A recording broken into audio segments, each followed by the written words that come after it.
Mahindra XUV 500 presents Breaking Point, Indian Air Force Academy, co-powered by Airtel 4G.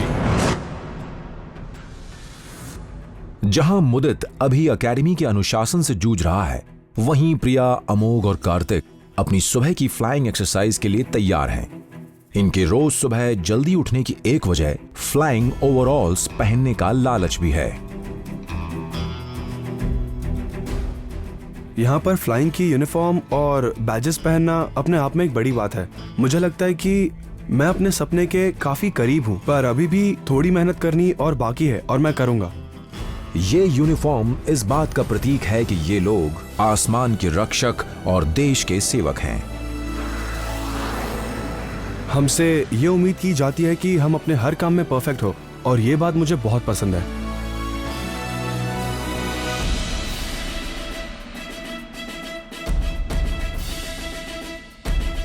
ये uniform अब मेरे शरीर का एक हिस्सा बन चुकी है। मेरे लिए बैजेस लगाना, एयरक्राफ्ट चलाना बहुत ही गर्व की बात है। गर्व की बात इसलिए है क्योंकि जो मैं कर रहा हूँ, लाखों करोड़ों लोग सिर्फ उसका सपना देखकर ही रह जाते हैं। ये एक बहुत ही ज़्यादा डिमांडिंग और बहुत ही मुश्किल ट्रेनिंग प्रोग्राम है। कोई आसान बात नहीं है फाइटर पायलट बनना और इन विंग्स को कमाना। ये गर्व की बात होने के साथ साथ एक बहुत बड़ी जिम्मेदारी भी है, जिसका एहसास इन कैडेट्स को जितना जल्दी हो जाए उतना बेहतर है। प्रिया एक्चुअल एयरक्राफ्ट उड़ाने से पहले सिमुलेटर में अपनी ट्रेनिंग करेगी।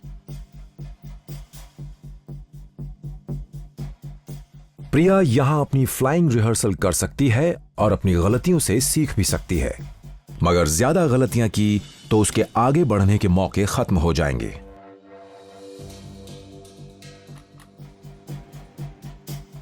एक्चुअल फ्लाइंग करने से पहले हमें 3 सिमुलेटर्स पास करने होते हैं।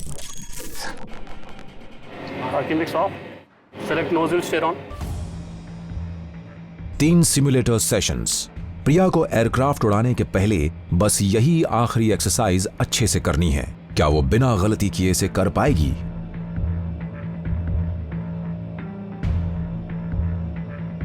Follow this yellow line.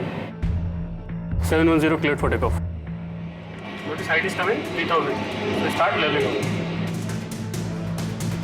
Okay, flaps are up. Height is 25.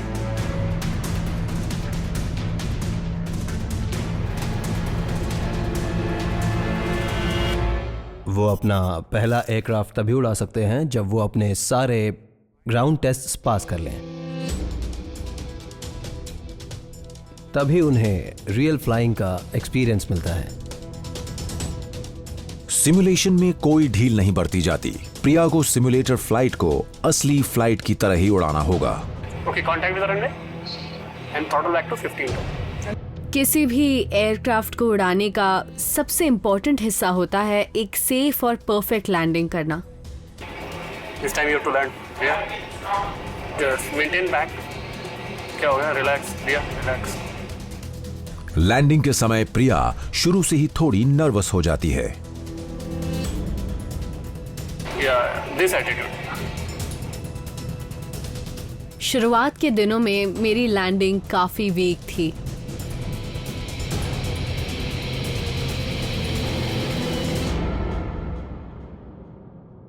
Landing पूरी तरह से ऑफ सेंटर थी। रियल रनवे पर यह बहुत खतरनाक साबित हो सकती थी।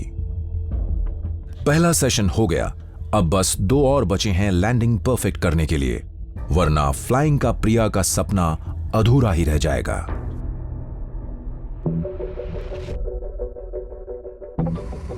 अगर प्रिया और अमोघ को सोलो सॉर्टी के लिए क्वालिफाई करना है तो उन्हें ग्राउंड सब्जेक्ट्स और फ्लाइंग दोनों में ही अपनी पकड़ मजबूत करनी होगी। प्रिया एकेडमी में और अमोघ हाकिमपेट एयरफोर्स स्टेशन में अपनी अपनी फ्लाइंग क्लासेस ले रहे हैं। सभी civil scheduled Indian international flights के लिए ड्यूटी ऑफिसर एफआईसी में रहता है। एफआईसी मतलब फ्लाइट इंटरनेशनल सेंटर, और वहां से सारी डिटेल्स एएफएमएलयू को पास ऑन करता है। AFMLU is air force movement liaison unit.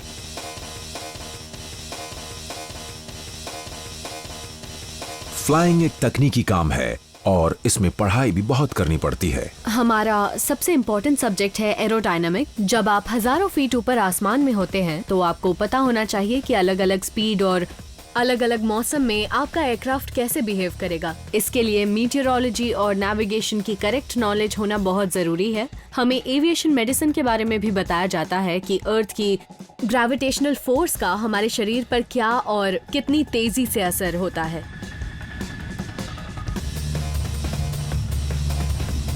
प्रिया और अमोघ जैसे नए कैडेट्स के लिए थियरी में स्ट्रांग होना बहुत जरूरी है। इसी से इनकी नींव मजबूत होगी। टेक ऑफ करने से पहले आपको इस बात का ध्यान रखना है कि वहां एटीसी मौजूद हो।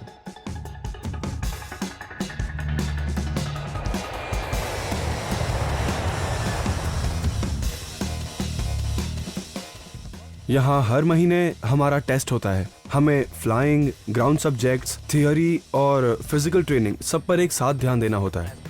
अगर प्रिया या अमोघ में से कोई भी थ्योरी में फेल हो जाता है तो उन्हें फिर से वो टेस्ट देना पड़ता है, तब तक जब तक वो पास नहीं हो जाते। लेकिन बार बार क्लासेस और टेस्ट्स रिपीट करने से उनका बहुत सारा समय बर्बाद होता है। एयरफोर्स एकेडमी में कैडेट्स को सांस लेने की फुर्सत भी नहीं मिलती। ग्राउंड एक्सरसाइजेज और सिमुलेटर सेशन को सफलता से पूरा करने के बाद अमोघ अब हाकिमपेट में अपनी पहली डुअल सॉर्टी के लिए तैयार है। ये पहली बार होगा जब वो जेट एयरक्राफ्ट उड़ाएगा एक इंस्ट्रक्टर के साथ। अब पता लगेगा कि उसने ग्राउंड एक्सरसाइजेस से सच में कितना सीखा। इसके साथ ही इस फ्लाइंग के दौरान उसकी कुछ और चीजों पर भी खास ध्यान दिया जाएगा, जैसे चेक्स और प्रोसीजर्स में उसकी फुर्ती, स्टार्ट लाइन से पूरे रनवे तक उसकी अलाइनमेंट स्किल्स और सबसे जरूरी उसकी टाइमिंग। क्योंकि अगर उसने एक सॉर्टी कंप्लीट करने में देर की तो उसका सीधा असर दिन भर की बाकी प्लान्ड सॉर्टीज पर पड़ेगा। उसकी परफॉर्मेंस का नतीजा इस बात का फैसला करेगा कि उसे दूसरी सॉर्टी मिलेगी या वो वापस चेयर फ्लाइंग पर जाएगा। एयरक्राफ्ट उड़ाने से पहले जो भी ब्रीफिंग हमें मिलती है वो हमारे बहुत काम आती है। हर ट्रेनी के पास एक अलग इंस्ट्रक्टर होता है जो उसे एयरक्राफ्ट की डिटेल्ड ब्रीफिंग देता है। ब्रीफिंग कम से कम एक दिन पहले दी जाती है ताकि ट्रेनी सारी बातें अच्छे से अपने दिमाग में बिठा ले और अपनी सॉर्टी के लिए तैयार रहे।